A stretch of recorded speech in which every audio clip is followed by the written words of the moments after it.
దేవుడు ఎవరిలైతే ఉండడో, దేవుడి మీద ఎవరైతే నమ్మకం విశ్వాసం ఉండదో వాళ్ళు చనిపోతారు. చచ్చిపోయిన దేవుడు ఆపడు, చావకుండా సిద్ధపరుస్తాడు. ఈరోజు ఎవరో ఒక అమ్మాయి మోసం చేసిందని, ఒక అబ్బాయి మోసం చేశాడని, ఏమండి అప్పులు పాలైపోయామని, కట్టలేని పరిస్థితిలో ఉన్నామని, అమ్మో ఈ బాధ భరించలేను, ఈ రోగాన్ని భరించలేనని చాలా మంది ఆత్మహత్యలు చేసుకుంటున్న రోజులు ఇవి.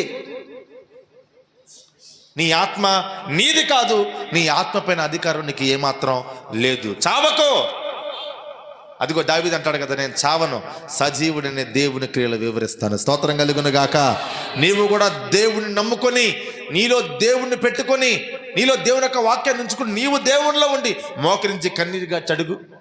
అదిగో చచ్చిపోవాలనుకుంటున్న పరిస్థితుల నుంచి దేవుడిని విడిపించి తన సాక్షిగా వాడుకుంటాడు. స్తోత్రం కలుగును గాక.